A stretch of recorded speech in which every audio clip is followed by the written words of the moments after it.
this is an iHeart podcast. Guaranteed human.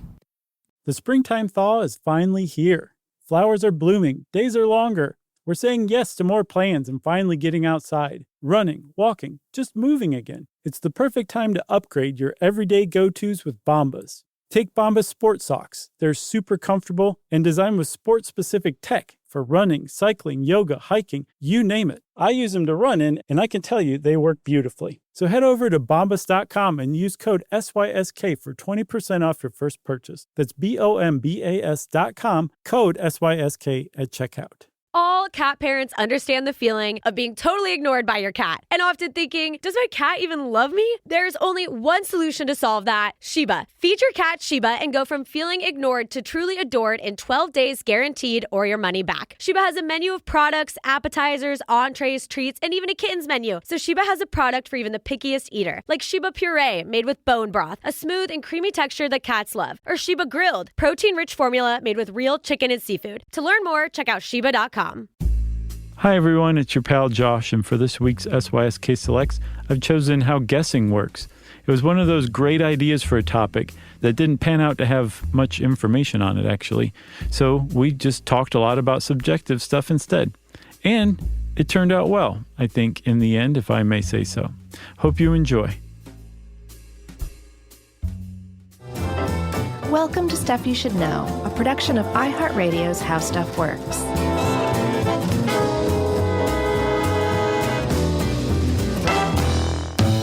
Hello, and welcome to the podcast. I'm Josh Clark. There's Charles W. Chuck Bryant. Jerry's over there in the corner. Everybody puts Jerry in the corner, but you shouldn't. And this is Stuff You Should Know. She's the opposite of baby. Jerry's back. She's back from the mall. Yeah, is that where she's been?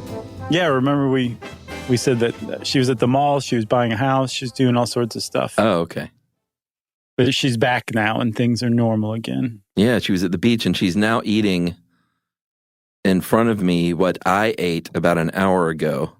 Do you want to throw up or do you want more? I don't. It's this weird in between. I'm drawn to the smell, but I'm also full, so I'm kind of like, buh. Yeah. Oh, man, what a life. I know. Eating. Who needs it, right? Me. I do too. I love eating. Love it. You know what else I love? What? Really good magic, like illusions. Well, where does, what do you mean? Because that could mean two different things. Well, let me tell you. So I went, Yumi and I went to New York recently and we saw this show. Okay. It's called In and of Itself.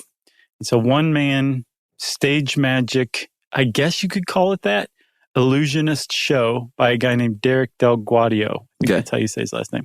I strongly recommend anyone go see this show. It's I think they extended it through the rest of the year, but it's like a kind of his life story, told like through these different acts, and like just the stuff he's doing is not like, oh man, that rabbit came out of nowhere. Nothing like that. It's all much more psychological than that. Sure. But the basis of it is that this guy must be just one of the better guessers walking around today. He's just good. He's also like a card shark. It's just a really neat show. It's really original and different. Yeah. But just to see somebody do something to where they probably are guessing, but they're doing such an amazing job at it that it just appears to be magic. That's one of my favorite things in the world to see. Like when he talks to people and like think of a number, except obviously more fun and complex than that. Yes, yeah. And I don't want to give any of it away. I don't want to give any bit of it away, like for anybody who's going to go see it. Everyone should go into it fresh. But but yeah, just after you see it, go back and listen to this episode again, and you'll be like, oh yeah, totally. Now, I think the deal a lot of times with that situation is powers of suggestion, correct? I don't know, man.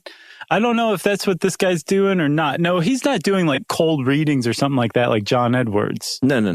Nothing like that. But powers of suggestion in that if you can lead someone to think of a certain thing that they then guess that you're thinking. I guess so. Get it? Didn't even mean that. But that kind of dives into what we're talking about, which is guessing in general. There's this whole, like science really doesn't have any idea about how we make guesses. All we know is that we are capable of making guesses and that we make guesses almost constantly. Yeah. And that like our brain is basically set up to guess. Like our construction of reality is a series of guesses, most of which pan out to be right, but then can also be terribly wrong, which is what optical illusions prove, you know? Yeah. And I found this, I thought it was going to be more interesting than it was initially when I picked this one out. And so I was a little disappointed. And then we found like other supplemental stuff that kind of helped it. But in the end, it felt a little unwieldy. But I think that's just because of the nature of the topic. Like there isn't a concise beginning, middle, and end to this kind of topic, you know? No, because again, science is pretty well stumped. Like and sometimes, Chuck, if you'll remember, these can be our best episodes. Like unless the ones where there's just like a clear cut, completely understandable, neat explanation, those ones are great. And then on the other end of the spectrum, like this one, the ones where science is just kind of like, maybe this is it. I don't know. Sure. This could be it. Those are usually pretty good too. So this one has potential.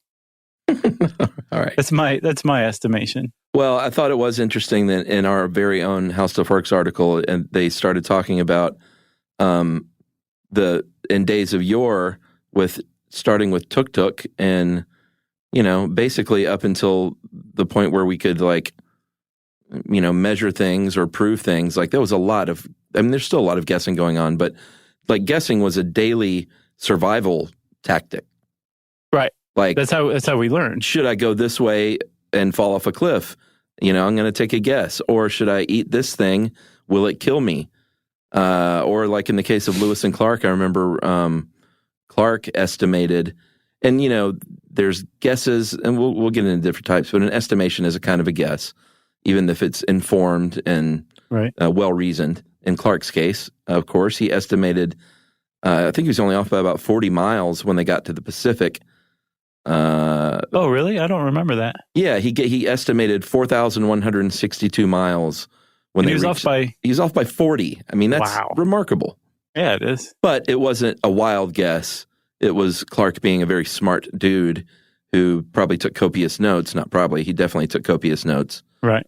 But I don't know. I just never really thought about guessing back in those days. You could end up, a bad guess means the end of you. Yes, but if your friends were standing around watching you guess that lizard over there wasn't poisonous, and you can just go ahead and eat it raw, and then you keel over and die, they learn from your bad guess. That's called taking one for the team. It very much so, yeah. That's before the true. universal edibility test. Man, have you been going through the archives or something? No, but I wrote that article back then, so gotcha. That one stuck with me. Because, you know, I mean, I thought you were too. I'm cursed with that new information in, old information getting squeezed out. Yeah. So should we get into this? I guess so. I don't mean to do this. I'm sorry. What, saying I guess? Yeah. It's pretty commonplace, but it does kind of underscore just how much we do guess in our lives, you know? Yeah. All right, let's go ahead and start it with the brain then, because while you're correct in saying that they don't know the pathways necessarily of a guess, all different parts of the brain, not all the parts, but many different parts of the brain are at work, which makes a lot of sense when you think about what different kind of guesses can entail, whether you're guessing someone's age or guessing, because that involves like, recognition with your eyeballs or a memory of someone else who was a certain age who looked like that, like your, recall. There's all different parts of the brain that are lighting up whenever you're guessing something. Yeah, they think that it's a global phenomenon, right? Like it's brainily global. Yes, exactly. Right. So there's like some region of your brain that specializes in the particular task at hand, the thing you're guessing about, whether it's say like volume or like you said, someone's age. That region of the brain that has to do with say numbers would light up. I think it's the parietal anterior gyrus or something like that lights up when you're trying to guess someone's age based on how they look. But yeah, then they that's actually proved just that one, I think. Right, using the Wonder Machine, right? Yes. But that's just one functional part of the whole process that the brain's going through. They know that there's a number of different regions that are operating at any given point in time when you're making a guess, but they still can't say, well, if somebody's guessing this is what's going to happen. Here's the cascade that's going to go through the brain. We haven't reached that point yet. Yeah, they think that if you're guessing about a visual object or subject, then your frontal lobe and occipital lobe are at work. Numerical quantities, like how many jelly beans are in that jar, that's kind of the common thing. They mention that like that still happens. Is that still a thing? You know who is a jelly bean jar guessing champion? Is my wife. Really? Yumi is, yes, long-standing. Her spatial reasoning is outstanding. Well, spatial reasoning and numerical quantities are a big part of trying to guess the quantity of something in a something. Right. And so if your brain is kind of specialized in that manner, you are probably going to be better at it than somebody whose brain is not, right? So Yumi would beat me every time. My spatial reasoning is horrific, right? Yeah. But I'm really good at recognizing faces. So I'm probably better at guessing someone's age based on their face, or possibly how they're feeling based on their facial expression than she might be. Yeah, that's a whole, like, I didn't even think about that being part of guessing, but the emotional thing of guessing, like someone's feelings or what they're thinking, like that's a whole different thing than guessing jelly beans in a jar, which is different than guessing someone's age. It's like all lumped into guessing. It's really more varied than I ever considered. Right. And so with well, let's talk about the different types of guesses you might make that. So I think what you just kind of did, Chuck, was you divided guesses into like buckets. 2 buckets. I'm trying to decide what the buckets would be called, though. So one bucket would be just kind of working knowledge. And the other would be, say, like emotional, right? Sure. Like, so how many jelly beans are in a jar? That'd be in the working knowledge bucket. What somebody's feeling based on your guess, based on, say, their facial expression, that's emotional or intellectual. Yeah, okay. That's right. Intellectual or emotional buckets. Bam. Just carved them up. But I think those are kind of like the 2 categories you can put guesses into, even though you can break types of guesses down further. Yeah, and breaking them down further, you have your wild guesses. This is when you have no information, no outside input whatsoever, and you often say, "This is just a wild guess." If I had to guess, yeah, you say something dumb like that. You're saying, "Here, listen to me. I can speak." It has no basis in fact or reality or anything like that. Then you have your educated guess, which is in the middle, and that's when you have a little bit of information. There's a military term that I had never heard of called SWAG, which stands for... stuff we all get? No, scientific wild-ass guessing. Oh, okay. Which is like a guesstimate, but it's a military term by all accounts. Most people say it started in Vietnam with General Westmoreland, and you will hear military people say swag. And that's when, I've got a little information. I'm not just wild guessing here. This is a ballpark educated guess. Right. But that's not bad. Still less than an estimate. That's when you have a lot more information. Yeah, not just a lot more information, but you're pretty familiar also with the topic that you're guessing at as well.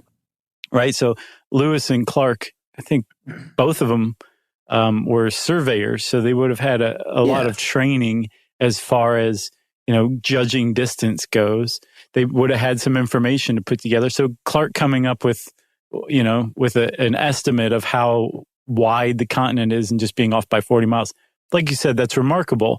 But if you had one of us do it, it would have been a wild guess. Yeah. So it has to do with the training, the expertise, really. and then the amount of information you have. That's what an estimate is. Yeah, and you may not even know that you have information stored away in your brain that you're recalling when you're trying to hazard a guess on something. You might just be, you might think it's a wild guess, but you're really kind of picking out something that happened in your past, maybe. Right. Or another way to look at it is that is intuition, which is, from what I understand, intuition is kind of its own category, but if it's most closely related to any type of those three guesses we just mentioned, it would be an estimate. And it comes from years and years and years of training or exposure to whatever you're guessing at, to the point where your guesses don't even seem like guesses. It just seems like foreknowledge of what you're about to do. Yeah, like I used to be really, really bad at guessing crowd sizes, but through our live shows, I've gotten pretty good at it, because when you go to these theaters, you know how many people are in there, and then you stand in front of that many people, and if you do that enough times, I can now say, like, you know, when I'll go to a show or something, they'll be like, how many people do you think this place holds? I used to let's say, like, I have no idea. I know. But now I say, you know, bet around 800 or 900 people. Yeah, and you're probably pretty close. Yeah. Within 40 miles, I'll bet. And that's just because of exposure and learning. Right. And that actually brings up a really good point, that you can actually get better at guessing. And we'll get into that right after this break. How about that, Chuck? Great.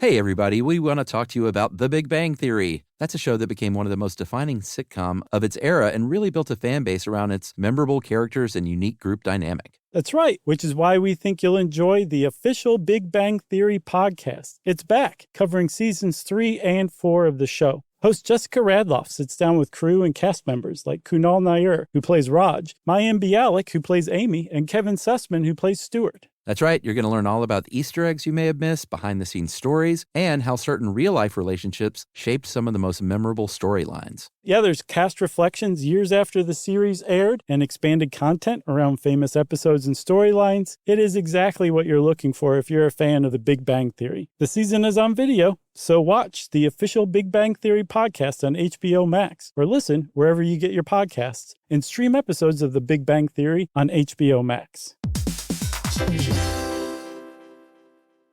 The springtime thaw is finally here. Flowers are blooming, days are longer.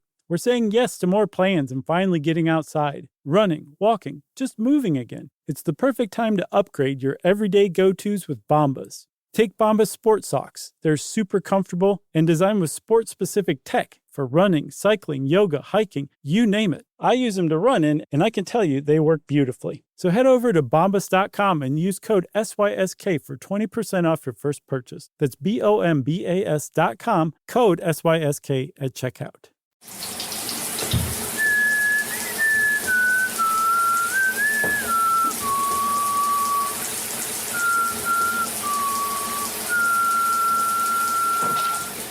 All right, so Chuck, you said that that you got better at estimating crowd sizes by just performing at our live shows, right? Correct.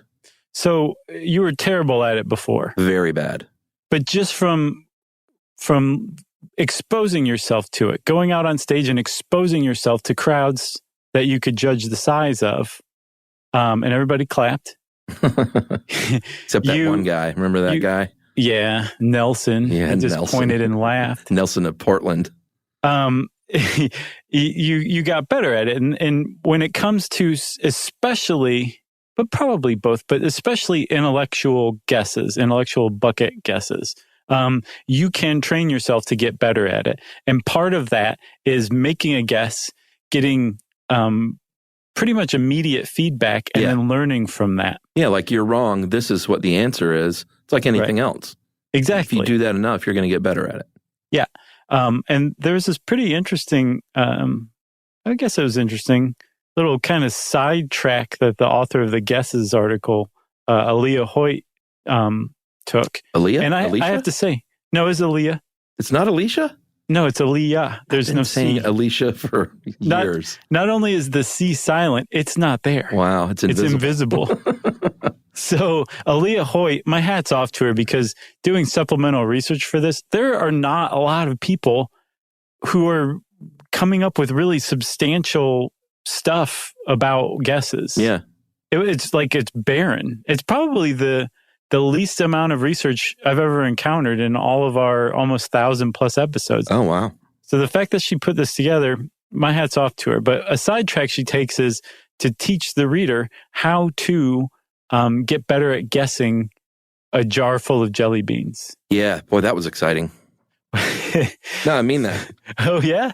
Yeah, because my method was always to pick out a smaller area, like the bottom inch of the jar. Okay.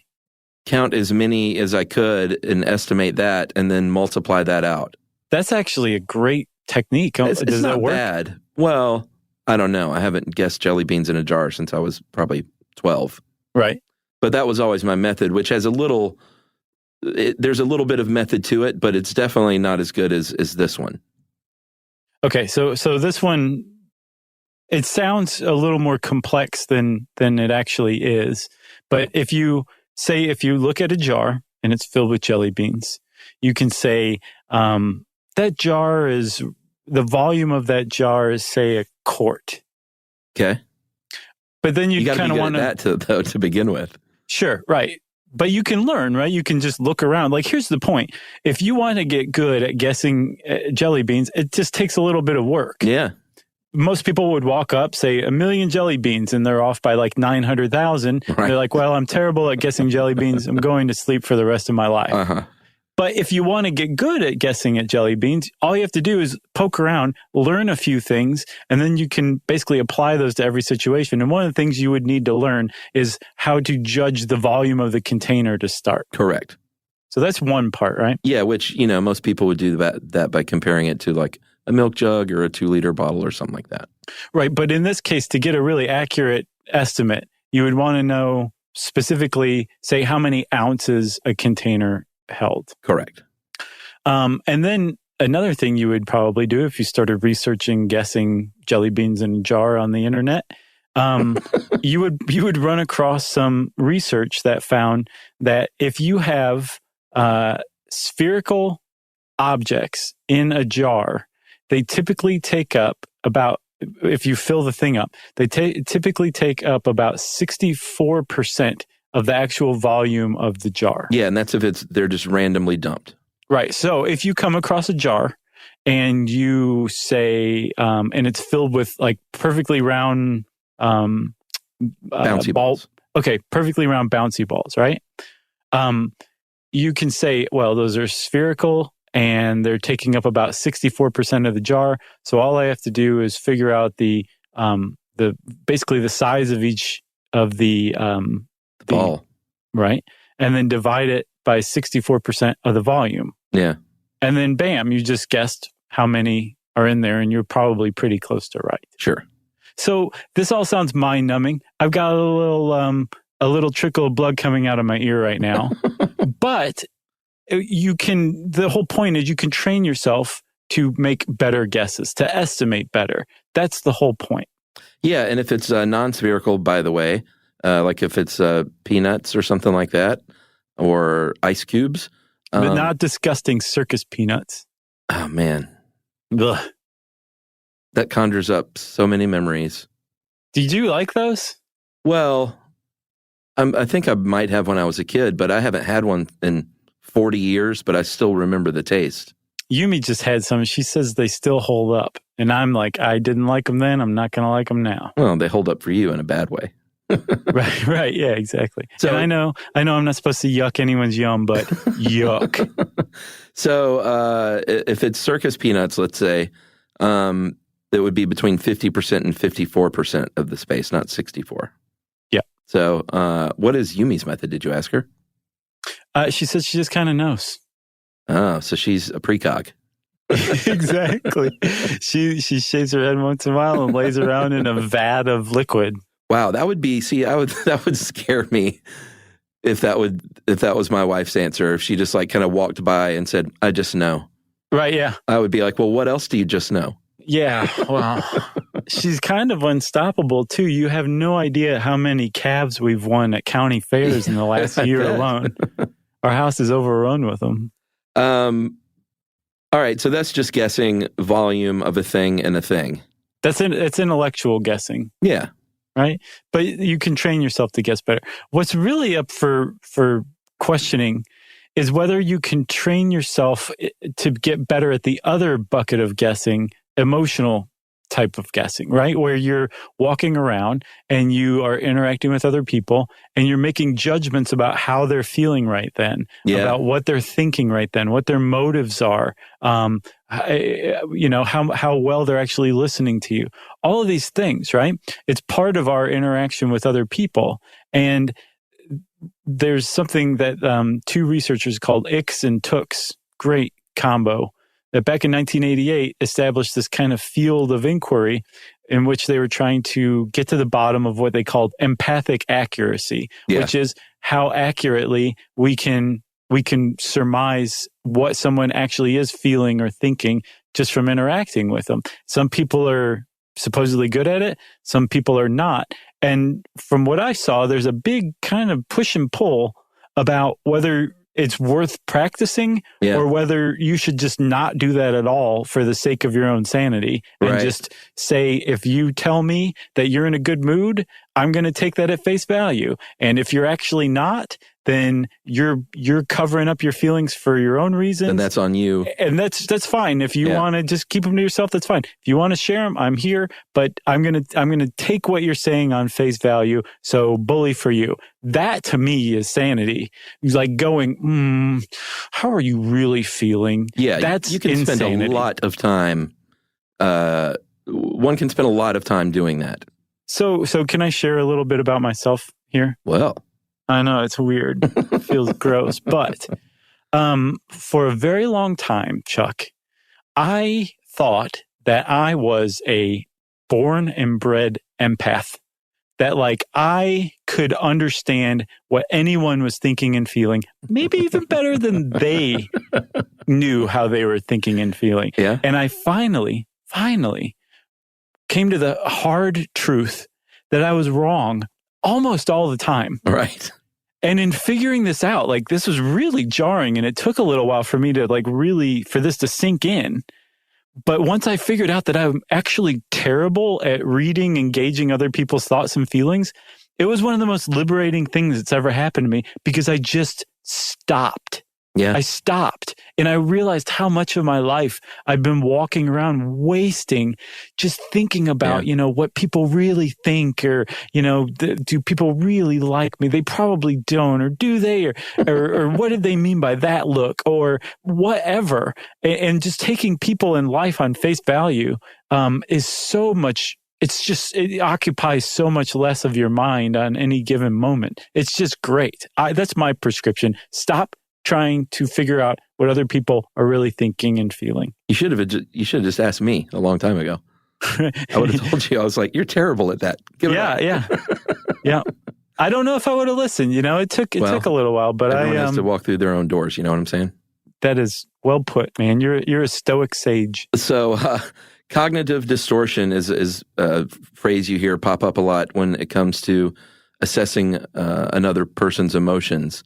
And these are these inaccurate thoughts that you have in your brain. Sometimes they lead to negative thinking or encourage that. I think probably most times that's probably the case.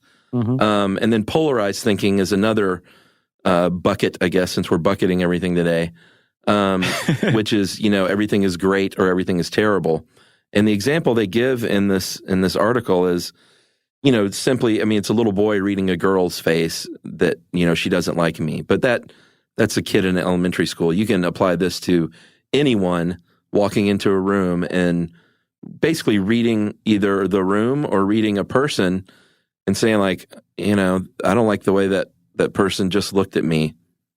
That's bad. Right. And so I don't think they like me. And those are both of those things at work, cognitive distortion and polarized thinking. Which I think polarized thinking is a type of cognitive distortion. I think that's the umbrella term for that kind of thing, right? Yeah, that makes sense. So, I think this is kind of where you get to why a lot of people are terrible at guessing or get their guessing wrong, especially when it comes to what other people are thinking and feeling, is that your guesses, whether you realize it or not, are actually colored and come through a lens of your past history, right? Yeah. So like if you were raised in a house where your family members were really critical of you and one another, if you see two people in a corner, like kind of like having a quiet conversation, but laughing too, you're probably going to think they're laughing at you, even though they may not even be paying the least bit of attention to you. Yeah, sure. But because of the history of how you grew up, that's what you're going to guess at, right? Whereas if somebody was raised in a house where they were instilled with a lot of confidence and like a great sense of humor, right, that person might just think, man, they must be talking about something hilarious. I wish I knew what the joke was. Or they might have so much confidence and sense of humor, they might even walk up and engage them and say, what are you guys laughing at?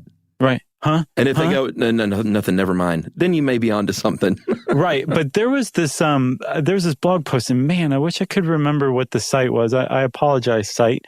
But it was basically like, stop trying to read other people's minds was the gist of it. Yeah. And they actually used that example. And they went on to say, like, even if the person who thinks that they're laughing at them turns out to be right, that's not the worst thing that can happen to you. Yeah. It's fine. Who cares, you know? Sure. Like some people aren't going to like you. Some people will. It doesn't really matter. Like if somebody doesn't like you, you got to have a little more self-confidence than let that just completely derail your day. Yeah. And you have to find it within yourself. Yeah, for sure. And some people get that through years of therapy. Some people are born with it. Some people never achieve it. Yeah. I think it's, even if you are born with it, I think you can lose it from time to time. If you're not born with it, you can gain it from time to time, but it's not something I think you have every moment of every day necessarily. Yeah, boy, people with just too much confidence are so annoying. They really are. Because everyone wants that, I think that's why it's annoying. Sure. Just like, man, I wish I could be that confident about everything. I hate that guy. And then you end up in a corner talking to somebody else about how much you hate that person with so much confidence.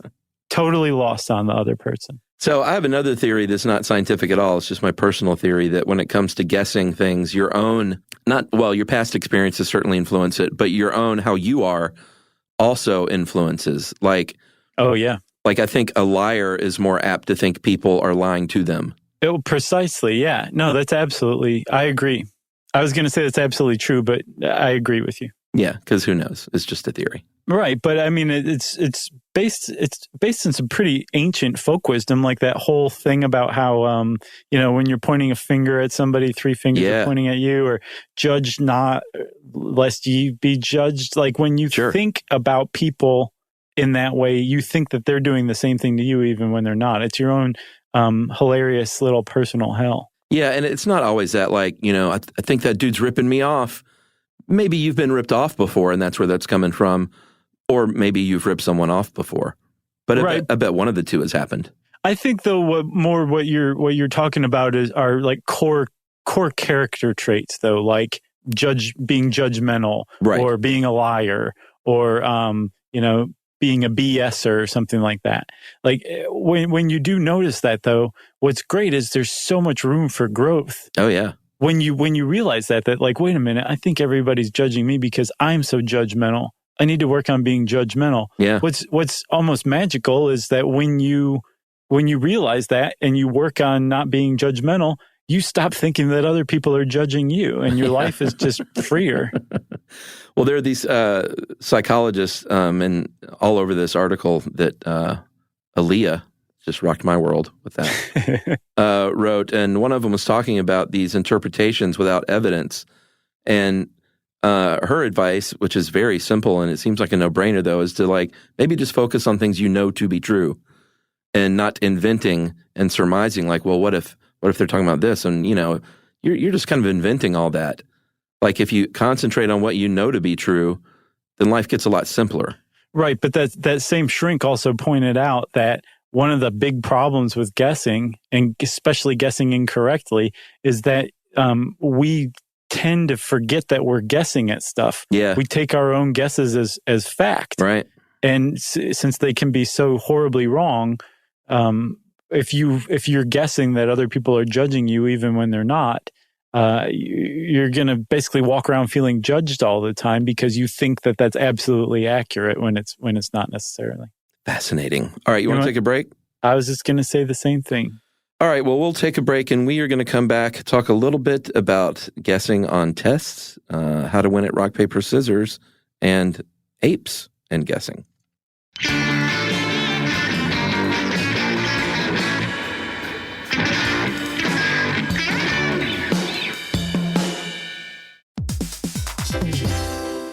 Hey, everybody, we want to talk to you about The Big Bang Theory. That's a show that became one of the most defining sitcom of its era and really built a fan base around its memorable characters and unique group dynamic. That's right, which is why we think you'll enjoy the official Big Bang Theory podcast. It's back, covering seasons 3 and 4 of the show. Host Jessica Radloff sits down with crew and cast members like Kunal Nair, who plays Raj, Mayim Bialik, who plays Amy, and Kevin Sussman, who plays Stuart. That's right. You're going to learn all about the Easter eggs you may have missed, behind-the-scenes stories, and how certain real-life relationships shaped some of the most memorable storylines. Yeah, there's cast reflections years after the series aired and expanded content around famous episodes and storylines. It is exactly what you're looking for if you're a fan of the Big Bang Theory. The season is on video, so watch the official Big Bang Theory podcast on HBO Max, or listen wherever you get your podcasts, and stream episodes of the Big Bang Theory on HBO Max.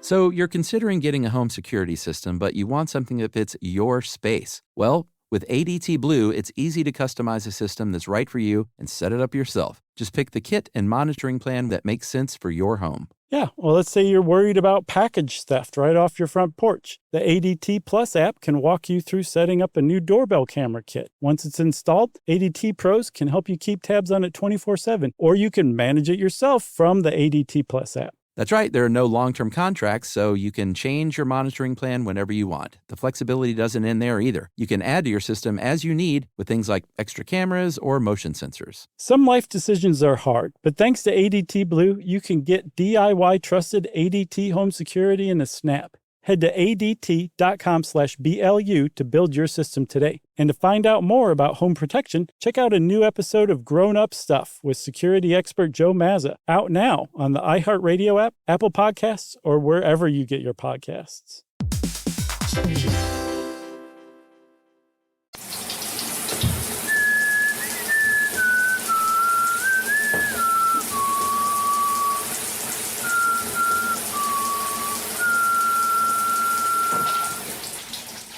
All right, so we've talked in esoteric terms about guessing so far, but I think what everyone really wants to know is, how do I pass a multiple choice test? Right. Because that's another kind of guessing. It's, guessing runs the gamut from emotional to stuff like this. There have been different theories over the years, like, well, first of all, back in the day, and I guess until semi-recently, for like the SAT and ACT and other standardized tests, you would be penalized for an incorrect guess. I don't remember that, do you? Yeah. Yeah, if you guess something wrong, it's like a quarter-point deduction, I think was the deal. Oh, it sounds familiar. I think I may have blocked it out. But they don't do that anymore. So now they say guess, guess, guess if you don't know the answer. And, that has run the gamut from always guess C because it's in the middle to this one person. I don't necessarily agree with this one, but they say just choose the same letter every time, like always guess B, and you're going to be right 1 out of every 5 times if it's A, B, C, D, E. Right, which makes sense, though. I mean, because if you jump around, you lessen your chances every time, whereas if you use the same one, you have the same chances of getting it right every time. Yeah. But this guy wrote he actually did a little studying. Paula Poundstone? That wasn't his name, was it? It was William Poundstone, her brother.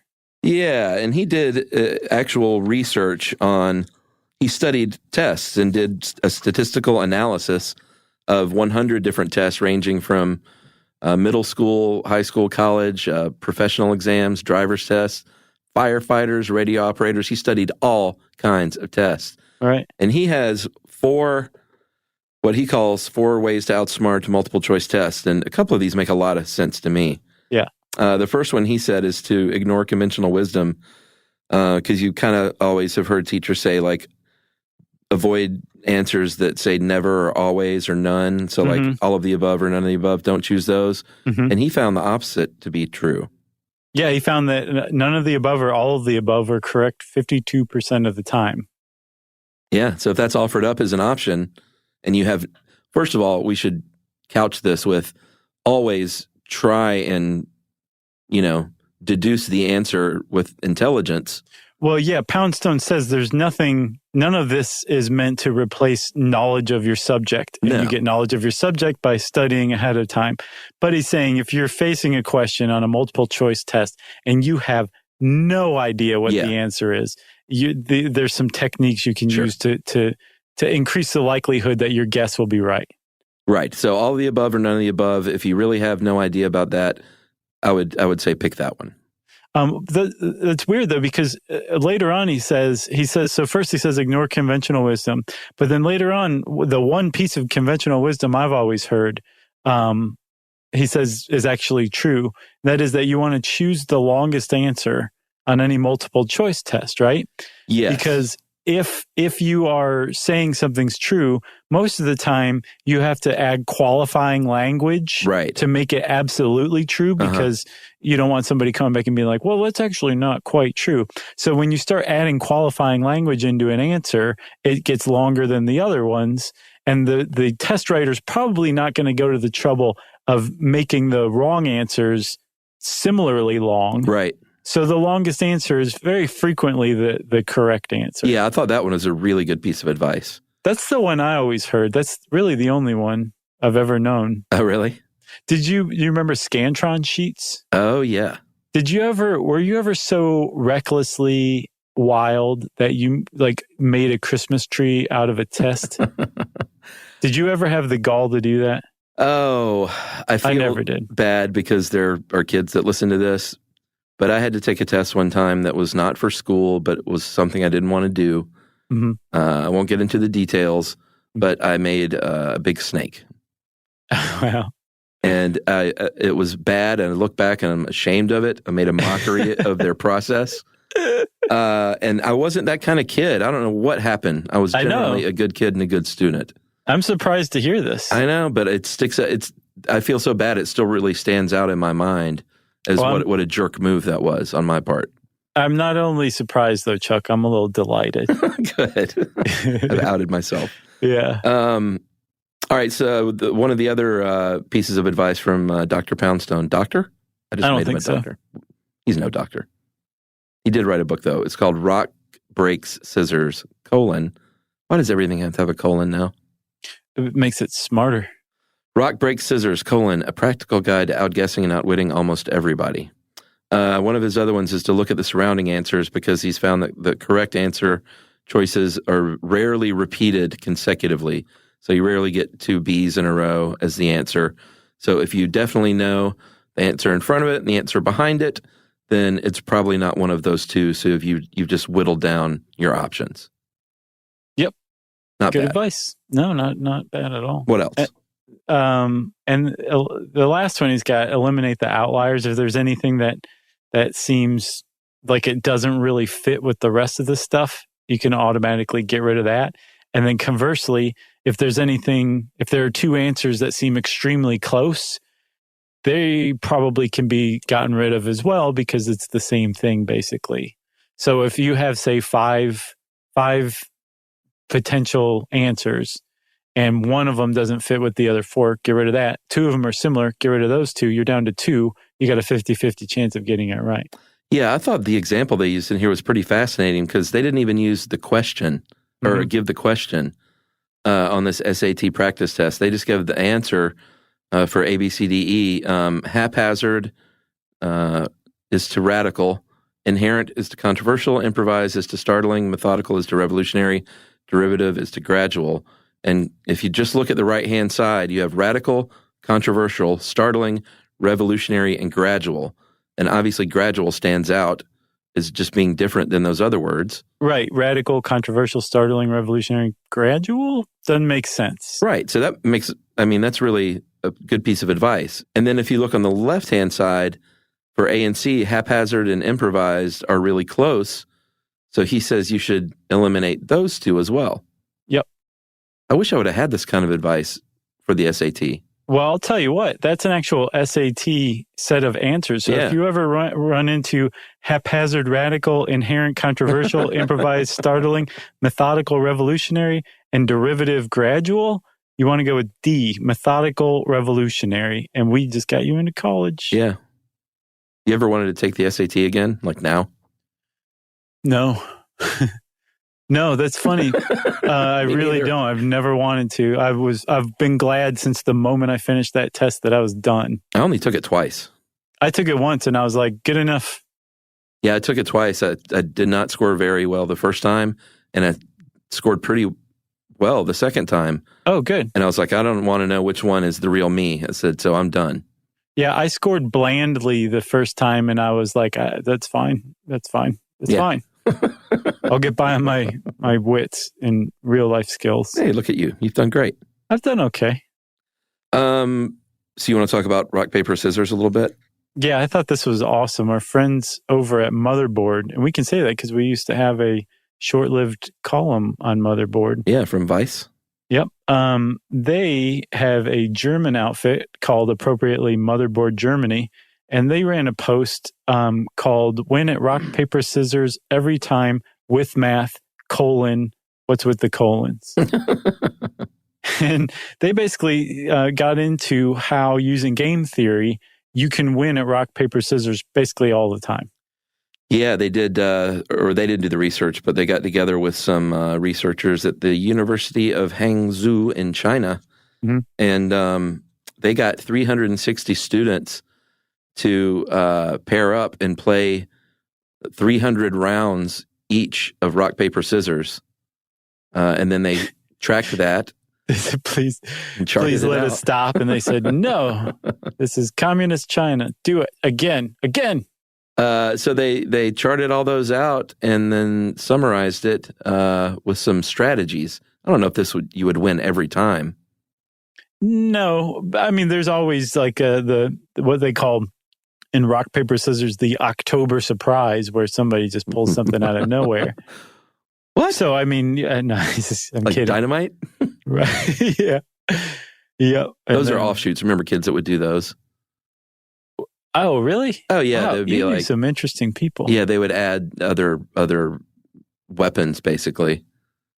Well, the Motherboard article talks about there's this other guy who came up with a whole different variation of it that's like 25 or 26 different possible ones. God, I would never remember all of them. No, how could you? But at least one guy does. No one can remember 25 things. Yeah, right. But so okay, there's a few things, and this falls in line with learning how to get better at guessing how many jelly beans are in a jar. Yeah. If you arm yourself with a little bit of foreknowledge, you can better guess at what your opponent's going to come at you with in a game of rock, paper, scissors, starting with that men tend to open a game with rock. Of course they do. Yeah. It's such a man thing. Rock smash. You know? Right. So if your opponent is a man, and there's a pretty good chance they're going to come out with rock the first time, go paper. Yeah, although they do say statistically the opening scissors is the one that will win you the most games, but I guess that's if you're not playing a man. I guess. They kind of counteract themselves or contradict themselves. Statistically, more women play rock, paper, scissors, I guess. Is that true? Here's one. I don't think so. Yeah. Here's one. I've been making a lot of this stuff up. Oh, yeah. In this episode. Here's one that I thought was kind of funny. Basically, this is like the Babe Ruth move.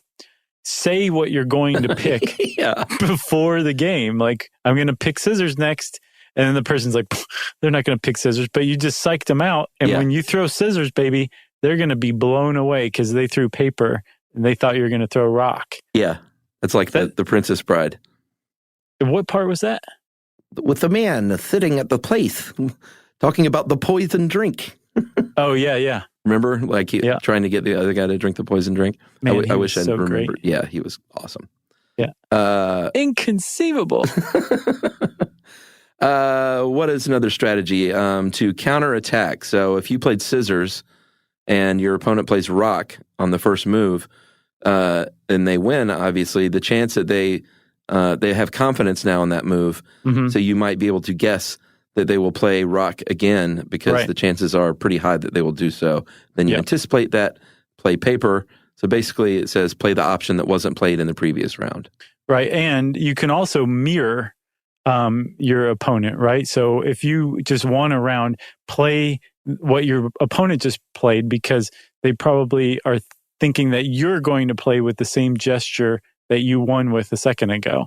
Really throws them off. So the idea is they're probably going to play the same thing that they just won with.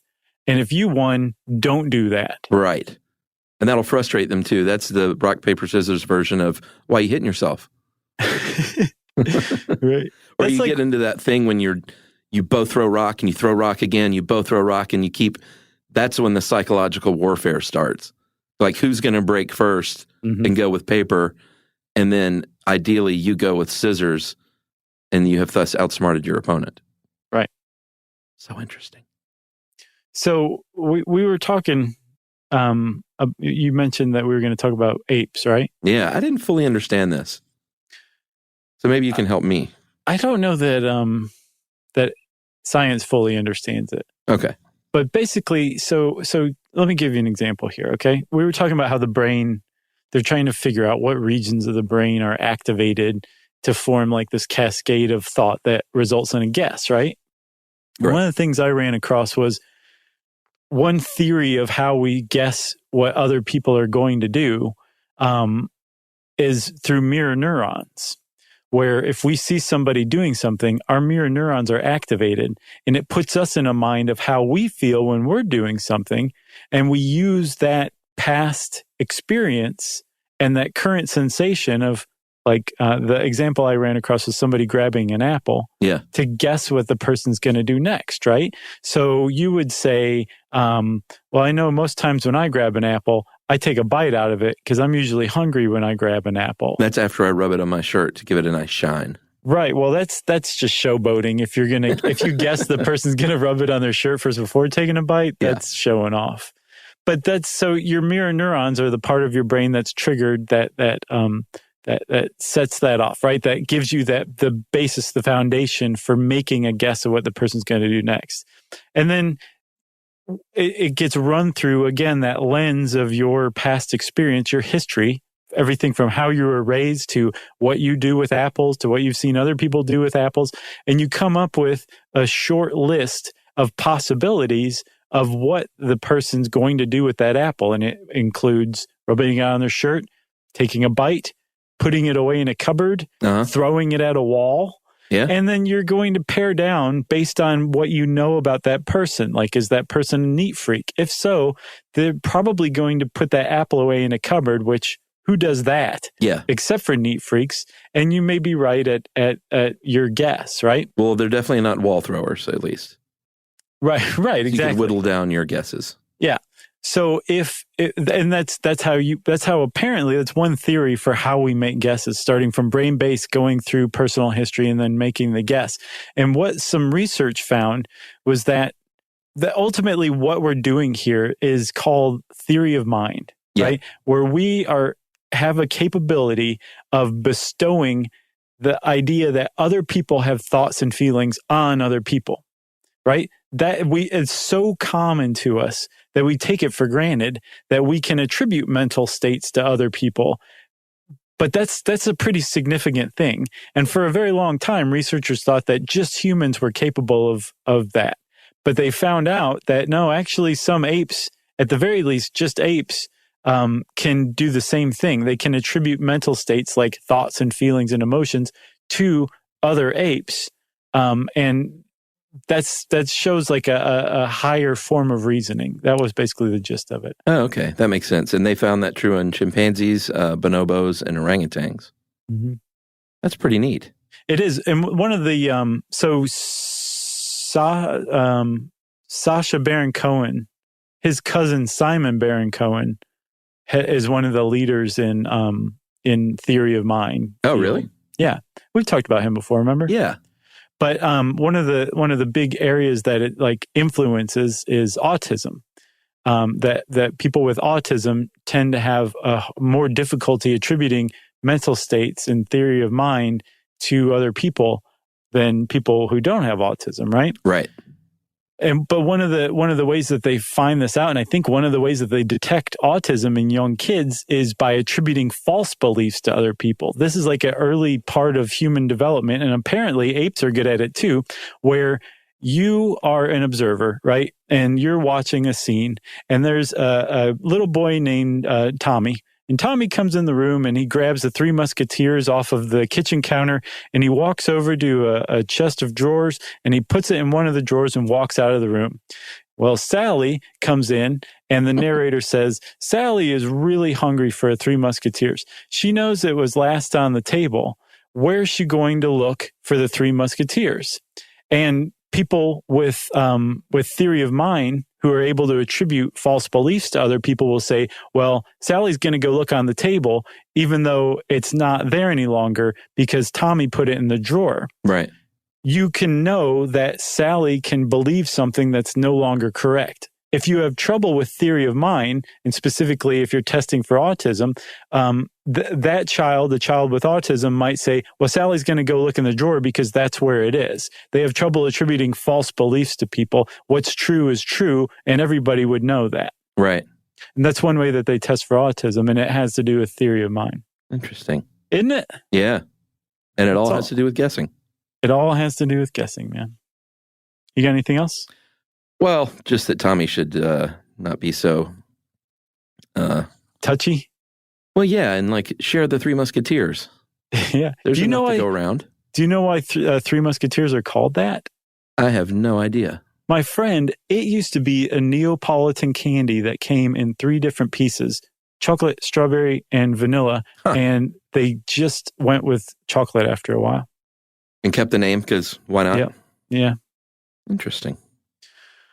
Well, that's it about Three Musketeers for today. And hey, Chuck, before we go to listener mail, I want to give a huge congratulations from us to Stephen and Jane, our buddies, the Bars, on the birth of their firstborn child. Yeah, how about that? Congratulations, you guys. Good looking baby, too. Yeah. Because they're not all good looking. No. No, it's true, especially like right after birth. And because they're New Yorkers, they walked home from the hospital. Right. Like, how great is that? I'm surprised they didn't take the subway, but That's yes. what you do. It is. They are pretty New York. It's awesome. Yeah, So, big congratulations. That's wonderful. Congratulations, Bars. Okay, well, since we said congratulations, Bars, it's time for listener mail. Yeah, this one's a little long, but it's about registering to vote in Texas. We got an email from Monica, and her story goes as such. In 2013, I moved from Alabama to Texas. I had a really horrific time trying to register to vote. Before I went to the county clerk's office, I looked online to check what I needed, downloaded the application so I could have it filled out in advance. I took my Alabama driver's license, my lease, my birth certificate, and because I am divorced, my divorce decree stipulating my legal name change. You'd probably think that would be all she needed, right? Right. No. Once I got there, I was told that the lease was not sufficient to prove residency and that I would need to bring 2 pieces of official mail, like utility bill, tax bill. So I leave after spending the better part of a day waiting in line, waiting for my power and gas bill to come in order to add the other documents. A couple of weeks later, with all of the documents in hand, I took another day off work, went back to try again. This time, the clerk looks over the divorce decree and notices my name change wasn't to go back to my maiden name. Man. This was a name change that was ordered by a court in Alabama and explicitly spelled out in a notarized document that the clerk was disputing its validity. When I asked what the problem was, he said, well, that's in Alabama. If you want to that to be your official name in Texas, you have to go through the courts, have a draw at noon in the center of town with the judge. A shootout? What's that called? A shootout. A quick draw.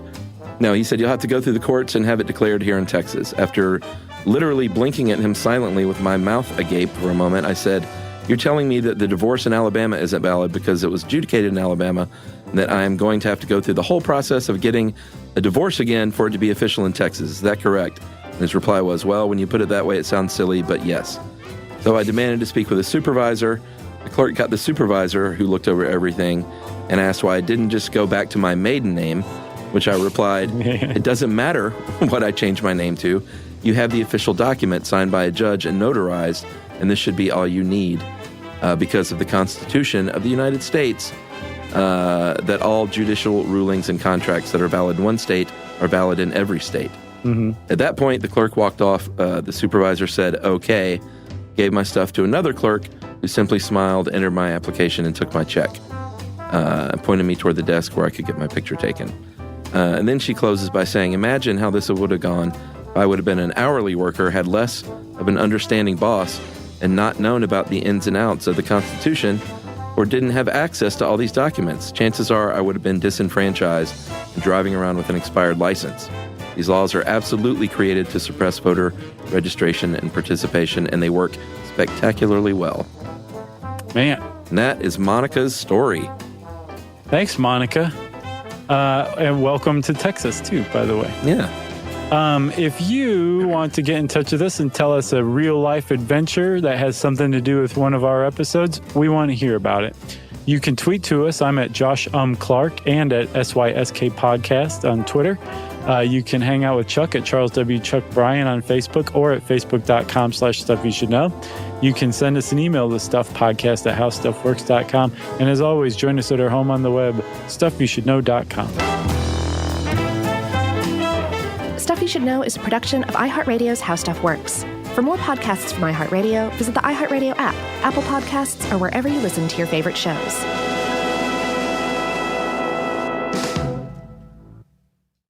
You know, you could be adored by everyone and still completely ignored by your cat. Trust me, I know. But if you feed your cat Sheba, you can go from being ignored to truly adored in 12 days guaranteed or your money back. Sheba has a full menu of products, appetizers, entrees, treats, even a kitten's menu. It's so cute, so Sheba has a product for even the pickiest eater. Like Sheba Puree, it's made with bone broth, their chef-inspired flavors. It's got a smooth and creamy texture that cats love and contains no corn, wheat, soy, or artificial flavors. It's food that your cat's gonna love. To learn more, check out Sheba.com. That's SHEBA.com.